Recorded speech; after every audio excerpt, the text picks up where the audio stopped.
เพิ่นก็เป็นห่วงเนาะเพิ่นก็ติดต่อมาหาอ้ายเพิ่นก็ว่าอยากให้ไปอยู่นํก็เดี๋ยวมารอคำตอบพวกน้องในนี้แหละถ้าว่าฮู้แล้วนี่ล่ะสิมีแต่เฮ็ดบอลน่ะเพื่อนในละบอลเขาเปียกนั่นแหละเนาะมันก็เบาสำหรับบอลอยู่บอลพักนั่นก็บ่แม่นให้พวกน้องแปลงอีกดอกเพิ่นก็สิระดมเซานุ่มอีหยังเราไปแปลงให้ตามที่เพิ่นลงกับอ้ายนะแต่ว่าถ้าพวกน้องอยากถามพวกน้องว่าคันตัดสินใจไปอยู่ร้านข้าวเปียกอ้ายก็ดีใจนํเดี๋ยวมาหาเท่าเปิ้นหน่อยนึงพี่น้องเอ้ยก็ทักทายสบายดีกันอีกครั้งเนาะอีก1 EP ที่บ่ได้ทำเดินทางมาหาเท่าเปิ้นกับนางกวางเดี๋ยวมื้อนี้ก็สิมาไถ่ถามเพิ่นว่าเพิ่นสิไปอยู่ใส่กันแท้เนาะเพราะว่าเมื่อกระโดดแล้วที่เฮาได้ติดตามแล้วก็ให้การช่วยเหลือเพิ่นมาโดยตลอดเนาะมื้อนี้ก็สิมาถามไถ่เพิ่นว่าเพิ่นสิตัดสินใจไปอยู่ใส่แท้เนาะเดี๋ยวไปถามเพิ่นกันก็มีเครื่องเล็กๆน้อยๆที่ FC ฝากมาเนาะฝากมาไก่สมควรอยู่เป็นเสื้อผ้าเนาะจะเข้าไปหาน้องๆเพิ่นจักหน่อยนึงอันนี้คืออันเพิ่น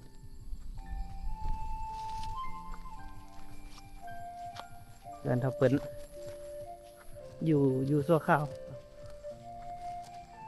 เอาไปทั้งเลยเพื่ออะไรนี่ฮะไปเอาเจียล่ะเอาอยู่ใส่ผู้กระแตะโอ้เฮ็ดได้เพิ่นตัดสินใจแนวใดละมาถามได้บัดนี้ได้เอ้าเครื่องอันนี้ของจักแม่นอีหยังเพิ่นเอามาตอนเพิ่นว่าแนวใดเพิ่นสิไปอยู่ใส่แท้ไปอยู่บอลนั่นมีเงินเดือนกินว่ะบ่มีเงินเดือนกินเนาะนั่นแหละก็เรื่องอยู่ท่าแขกบอลเพชรผู้กับผาเธอนะอ๋อมันจะอยู่บนสวนพุ่นว่ะตอนนี้อยากไปอยู่สวนแล้วมาเฮ็ดเวียกอยู่หั่นบ่หรือว่าแนวใดอยู่แบบว่าอยู่สวนมีเงินเดือนกินนั่นแหละอยู่เป็นครอบครัวมีเงินเดือนกินนะอ๋อคันซั้นแหละจังซี่อยู่ท่าแขกที่ว่าเขาเจ้าว่ามีเขาเจ้ามามอบเครื่องให้มื้อวานน่ะมื้อก่อนเนาะว่านี่มามอบเครื่องมื้อวานนี่เนาะเขาเจ้าก็ฝากอ้ายมาถามว่าอยากไปอยู่น้ำเพิ่นบ่ไปเฮ็ดอาหารเฝออาหารข้าวเปียกอยู่ท่าแขกแล้วเพิ่นสิมีเงินเดือนให้น่าจะ3 ล้านประมาณนี้แหละเนาะแล้วก็มีเฮือนให้ถ้าเจ้าอยู่ทางครอบครัวแล้วก็ของอยู่ของกินก็แม่นเพิ่นก็สิมีเลี้ยงให้ถ้าเจ้าหั่นนะคันไปอยู่น้ำเพิ่นก็ดีคันบ่ไปอยู่สวนอ้ายก็ไปอยู่น้ำเพิ่นก็ดีเนาะคันอันนี้มาถามคำตอบเพราะว่าท่านเจ้าเมืองเพิ่นก็ฝากอ้ายมาถามว่าเพิ่นสิอยู่ไสแท้บ่อยากให้อยู่นี่มันจังน้อยฟ้ายุฝนมามันสิยากมันสิเป็นอันตรายต่อเด็กน้อยนำคันตัดสินใจแนวใดแล้วก็ไปสิเฮ็ดเวียกอยู่เพชรผู้ถาหรือไปอยู่อยู่ท่าแขกก็ไปแล้วอ้ายไปส่งเพชรผู้ท้านี่ก็อยู่ตะแขกนี่ยมราชนี่แม่นแล้วให้คำตอบไปโผล่มาตามที่เพิ่นเว้าแล้วเพิ่นอยากเฮ็ดอยู่นี่บ่อยู่หั่นน่ะเป็นร้านขายข้าวเปียกเพิ่นก็อยากช่วยเต็มที่เพิ่นก็มาช่วยพวกน้องเมื่อวานนี้เนาะมาช่วยพวกน้องเพิ่นบ่อยากให้เฮ็ดเวียกหนักนั่นแหละเพิ่นก็เลยมาถามไว้ว่าเพิ่นสิมาบ่หรืออีหยังนะเพชรผู้ท้าเฮ็ดชวนนั่นตัดหญ้าตัดเพียงนี่หรอว่าติครับบ่แม่นแบบเลยเวียกเราเวียกเรานี่จะเป็นพวกเฮ็ดเกี่ยวกับเฮ็ดโรงศพเฮ็ดศาลพระภูมิย่อโต๊ะย่อตั้งรับงานคนละคนแล้วเนาะซะเอาบอลน่ะไอ้แบ้ได้ซะเฮ็ดอันเดียวกันแม่นมี2ชื่อลาวซะแม่นอันเดียวกันเพชรผู้ถากับไอ้แบ้คนเดียวกันมี2ชื่อซะสรุปแล้วอยู่บนไออันติดตอนบอลฮู้บอลเขาเปียกเขาเพียงนั่นแหละผู้ชายก็เฮ็ดได้เหรอวะได้เพิ่นก็แม่นก็เฮ็ดได้เจ้าบ่ทันแข็งแรงเจ้าก็พักอยู่เพิ่นก็ถามเพิ่นก็อยากให้พวกน้องเพิ่นใจดีแฮงนะเพิ่นก็เป็นห่วงเนาะเพิ่นก็ติดต่อมาหาอ้ายเพิ่นก็ว่าอยากให้ไปอยู่นํก็เดี๋ยวมารอคำตอบพวกน้องในนี้แหละถ้าว่าฮู้แล้วนี่ล่ะสิมีแต่เฮ็ดบอลน่ะเพื่อนในละบอล เขาเปียกนั่นแหละ เนาะ กันหู มันก็เบา มันก็เบาแน่ คนเดียว คนเดียวซื้อสองซื้อเนาะ แม่นไอแบกับไอเพชรผู้ถาไอเดียวกัน เพราะนึกว่าคนน่ะคนละหมองแล้วสิดอกละสองซื้อ ที่จริงบ่อนงานสวนก็มี แต่คิดว่าเพิ่นก็มาหาพวกน้องได้เห็นพวกน้องแล้วเนาะก็คันไปอยู่นํเพิ่นก็อย่าเฮ็ดให้เพิ่นผิดหวังบ่ว่าตัดสินใจไปแล้วบ่ว่าจะยากหรือง่ายก็ไอก็อยากให้พวกน้องอดทนหันนะอดทนสู้เฮ็ดนํเพิ่นจนกว่าเฮาจะสร้างเนื้อสร้างโตพอได้ซื้อดินซื้อดอนไว้ ครับแต่ถ้าตกลงแล้วมื้อใดเราจะมาหับอ่ะนะ อันนี้ตกลงนี่ว่าจะไปมื้อใดเพิ่นก็มารับรถเนาะ ยังมื้อนี้ยังบ่ทันแล้วเอาเจียค่ำพูด อืม จักมื้ออื่นพุ่น โทรให้เพิ่นโทรหาเด้อ เอาเฮาบ่ได้มีเบอร์โทรแล้วนะ เพิ่นทักแท็กไอไว้อยู่ เดี๋ยวไอสิอันเอาเบอร์ไอให้อีกเนาะแล้วก็เอาเบอร์พวกน้องให้ไอก็ได้ เดี๋ยวไอสิส่งให้เพิ่นอยู่นี่สัญญาณโทรได้อยู่เนาะอยู่นี่เนาะ ก็ได้มีแต่เอาเบอร์เจ้าแล้วให้ตอน อ่า เอาแหละ อ่า คือเว้าล่ะเฮาบ่จื้อเบอร์ตัวเองมีแต่ผัวเฮาจื้อ มีแต่ไอสิเอาเบอร์ไอไว้แล้วแม่นพวกน้องก็โทรหาไอเนาะมื้อแรงมาแล้วมีหยังก็โทรหาไอโทรไอแล้วไอบ่อยากให้พวกเจ้าอยู่แบบนี้ไปเรื่อยๆหันนะมันคือบ่มีอนาคต แล้วก็คนอื่นก็มาเห็นแล้วมันก็บ่งามแหละมีคนให้โอกาสแล้วเขาก็ไปคือไอ้ว่านี่ล่ะ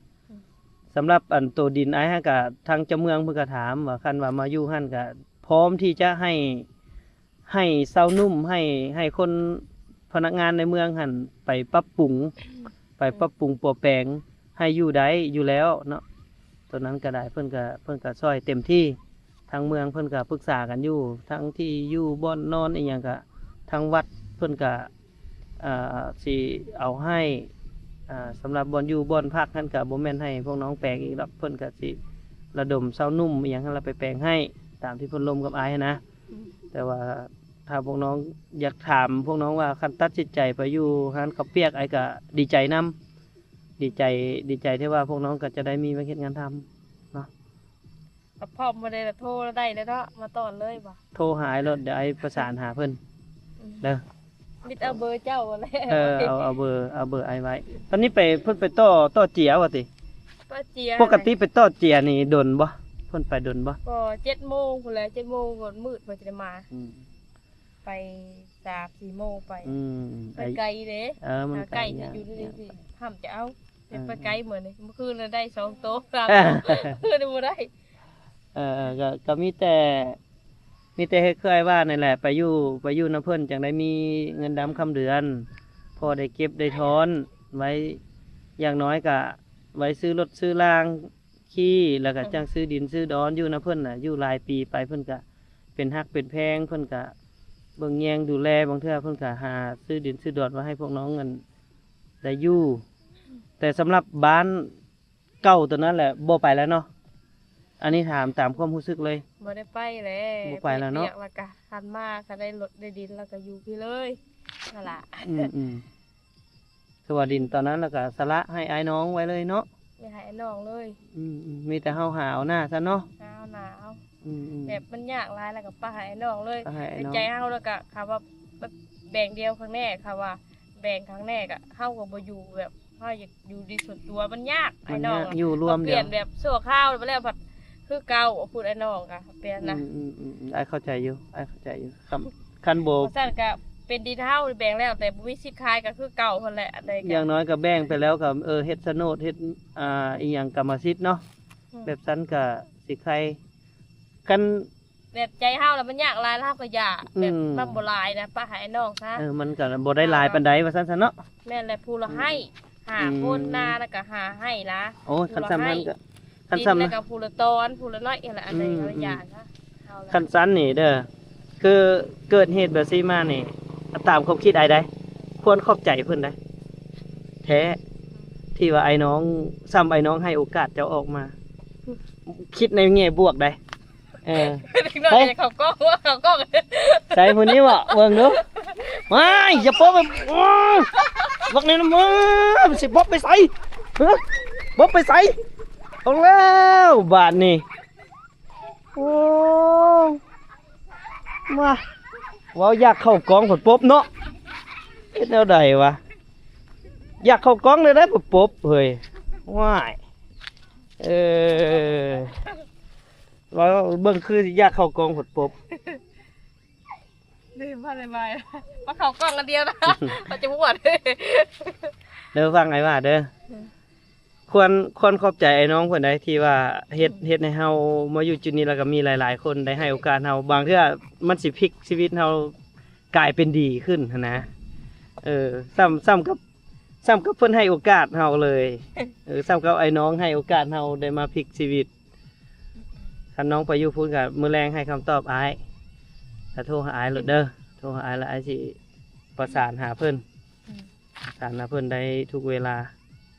เพราะว่าการเฮ็ดนำอ้ายเพชรผู้ถาก็อยู่ยมราชนี้อยู่ยมราชในกันหน้าเวียกเพิ่นก็สิประมาณว่าถ้าว่าผัวน้องไปส่งสการใดว่าสิหั้นนะนำเขาก็ไล่เพิ่ม แบบเพิ่นย่านเห็นแบบน้ำลงเลย น้อยคนเฮ็ดได้คันจิตบ่แข็งอีหลี แบบเลือมักไรอยู่หน้าภรรยาซะ อยู่เด้อเป็นผู้ถา ก็ขอบใจเพิ่นที่ว่าเพิ่นนั่นให้โอกาสเนาะก็ขอบใจเพิ่นแต่ว่าเฮาเฮ็ดบ่ได้ว่าซั่นซะการถ้าเป็นไปได้ก็นั่นแหละไปอยู่นำหานข้าวเปียกของอันป๋าเพิ่นอยู่นาโบอยู่ตลาดนาโบทางพุ่นก็ไกลไอ้น้องทางผัวอีกเด้อฮะแม่นบ่คันลงไปอยู่พุ่นก็แม่นบ่ เคยอยู่ตะแขกละอยู่แถวนาโบไปนะเคยไปอยู่ เคยไปอยู่เนาะแถวตลาดนาโบหั่นแหละหาน มี ข้าวเปีย ภาก พไปเห็นเวียกอยู่ตะแขกแต่ยังน้อยอยู่ที่เหนือนะ เข้าตลาดนาโบตลอดแต่ยังน้อยทางมาบ้านนี่ใหญ่นี่ อยู่ในขี้เหงื่อ แบบว่า เนื้อใด ขี้เหยื่อกระป๋องเพี้ยนนะแบบรถเขียวๆนะ เคยอยู่ว่ะ แบบรถเก็บขี้เหงื่อ แหละแต่รุ่นตะขอยังน้อยพุ่นแหละรุ่นฉันนี่แหละมีพายุแล้วอยู่7-8 ปีจะได้มาพี่เด็กมาคนบกยมราชเนี่ยอยู่ตะแขกกับรับจ้าง แต่น้อยละหาเก็บขี้เหงื่อรับจ้าง พวกกระป๋องเพียงเล็กกลาวเก็บไปขายหมดแต่พ่อเมฆพาไปแล้วพ่อเมฆก็เฮ็ดเงินเดือนนั่นแหละรับจ้างเพิ่นเนาะ มาเพิ่นบกพี่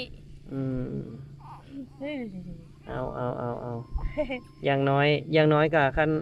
คันสมมุติมีเงินก้อนหนึงนี่คันอยากซื้อดินอยากซื้ออยู่แถวใด ได้ดินตอนนี้ละดินมันโผขายแต่งเมียนะเมียใหม่ แล้วเขาเจ้าจะขายเท่าใดอันนี้ แม่นะแบบว่าพ่อขายปีนี้บ่ต้องฮอดขวบปีซ้ำขายมื้อเดือน4เนี่ยเดือนดองเดือน6เลยจ้ะนี่ก็เดือน10 ขายให้ไผดิน ขายป้าน้อยคนในบ้านเมืองใกล้บ้านคุณบกมาเลยแล้วยินลานเช้าแล้วว่านี่เราสักพืชนะเจ้าของดินนี่แหละว่าสักพืชเข็มเมื่อวานเนี่ยเข็มมาถ้ามีเงินไทย ถ้ามีเงินไทยนั่นแหละทำพ่อคอยขายนั่นน่ะ9 ล้านคือเก่าว่ะนี่นั่นแหละแบบเงินสมทบเลยเก็บได้นั่นแหละที่มามอบให้อีกนั่นแหละพ่อนั่นแหละที่ให้ไปถามเบิ้งว่าคือความลานสาวเราว่านะเจ้าของดินนี่คันชั้นหลายเทื่อเดี๋ยวอ้ายสิไปถามเพิ่นว่า9 ล้านเนาะ 9 ล้านเหรอ ตัวพ่อไปอันคันสิเว้าแล้วก็ขายเพิ่นก็ซ้ำเพิ่นก็บ่ได้อยากเอาหรอกแต่มันก็จำเป็นบางเทื่อก็ได้นั่นแหละค่ะบ่มีเงินจะก่อนแหละค่ะมีแบบว่าคนอุปถัมภ์เพิ่นแหละพวกเงินสมทบข้างแน่นั่นแหละตอนแรกเงินไปก่อนไปขอถามเบิ่งคือว่าหลานสาวเว้าอีหลีบอกนั่นแหละคันแม่นแล้วก็สิเอาค่ะบ่มีเงินจะก่อนนึงว่าตอนนี้เฮาพอมีเงินจักกีบตอนนี้ยังบ่พอเท่าใดว่าซี่นะเพื่อประ FC เพิ่นได้เงิน4 ล้านปลายแล้วเดี๋ยวนี้เงินเก็บแบบเงินสมทบเงินที่เพิ่นร่วมซอยเฮามาเนาะเลย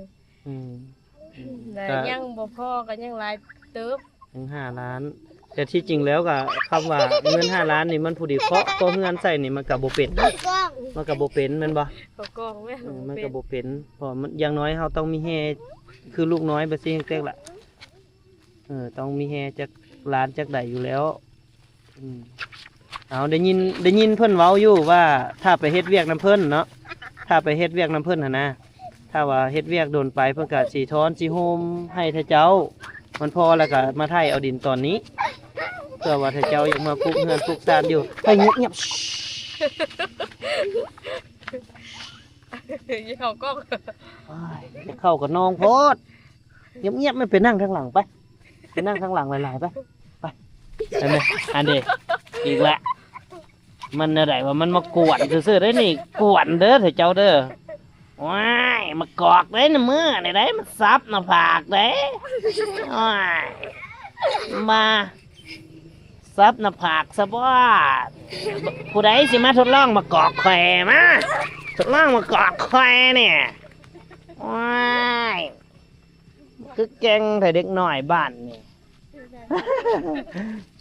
ตลกเห็นน้องไหมเอาก็มีตะวันไปซะแล้วน้องเลยจังใดก็สู้ๆอดทนเอาไอ้คิดว่าตอนแรงมีอย่างก็ให้คำตอบไอ้เด้อให้คำตอบไอ้พ่อไปอยู่แล้วก็ไปอยู่น้ำเพิ่นนั่นแหละ มีแต่เบอร์เจ้าละเอา เดี๋ยวไอ้สิจดเบอร์ไอ้ให้เพิ่นก็อยากได้เบอร์พวกเจ้าอยู่มี ว่าได้กับบ่ได้เอาแบบลืมบ่ได้พูดเพื่อน อืม เดี๋ยวผัวเฮามากับในบ้านมาเหมาะ ก็ดีละเพิ่นอีดูสงสารเพิ่นเห็นในคลิปไอ้หั่นแหละ จักนี่โอเคเว้าจัก2-3มื้อว่าเพื่อสมทบอีกว่าแบบว่าคนเก่ามาช่วยนั่นแหละแล้วสิเอามาให้พอได้ดินนี่แล้วว่าได้แล้วเฮาแล้วว่าแล้วแต่เพิ่นแลเงินทงเพิ่นแบบว่าเพิ่นใจบุญเพิ่นให้ก็ได้เพิ่นบ่ให้แล้วก็แล้วแต่เงินทงเพิ่นเพิ่นให้ก็พอได้ดินนี่ สำคัญก็คือได้เฮ็ดเวียกน้องเอ้ยสำคัญที่สุดแม่นบ่ถ้าเฮาได้เฮ็ดเวียกหยังว่าเหือแห้งเฮาแลกเอาหันนะเฮาก็ภูมิใจแต่ว่าเพิ่นเอามาสมทบตึมให้มันพอนี่ก็สาธุเนาะสาธุไอ้ก็สาธุน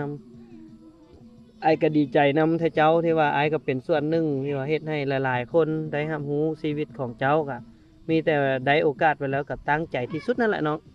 ตั้งใจที่สุดในการเฮ็ดในการสร้างถ้าว่าไปอยู่นำเพิ่นก็ให้อดให้ทนนี่เลยได้ก็เคยทุกข์ก็ทุกข์มาแล้วเนาะถึงขั้นเก็บขี้เหงื่อมาเฮาก็เก็บมาละเนาะชีวิตเฮา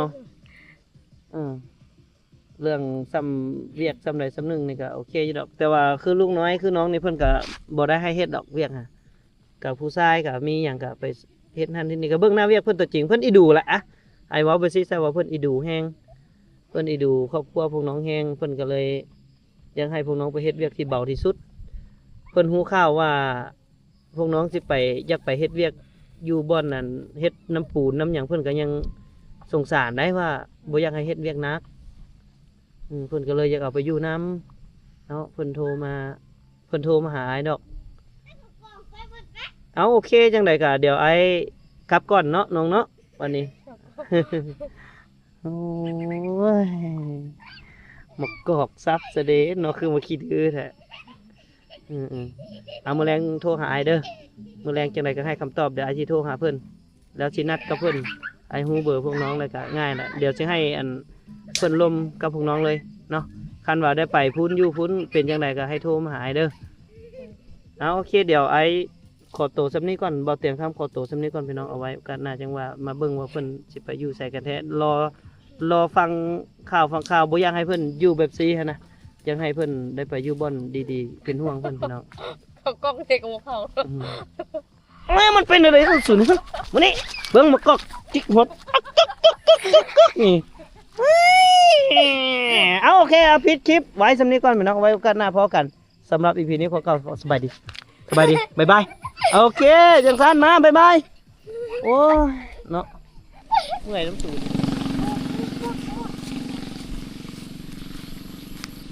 มาผู้เดียวบ่จ้ะ มาผู้เดียวบ่มีเขาตักกล้องมื้อนี้บ่มีตักกล้องเลยพี่น้องมาผู้เดียวเลยเอาพอดีมีเครื่องที่ FC เพิ่นฝากมาเป็นเครื่องนุ่งน่าจะเป็นเครื่องนุ่งผู้ใหญ่บ่หรือว่าเด็กน้อยบ่เตียงก็บ่ได้กวดเลยเพิ่นฝากมาปุ๊บบ่เตียงรับปั๊บแล้วก็เอามาเลยก็คือสิได้อยู่นี่อีกบ่เกิน 2-3 มื้อดอกอดเอาหน่อยนึงเดี๋ยวรอเพิ่นก่อนถ้าว่าน้องๆเพิ่นก็อยากไปเฮ็ดเวียกหาเงินหาค่ำมาไถเอาซื้อดินตอนนี้เนาะก็ตอนนี้เงินหลายๆท่านสมทบมา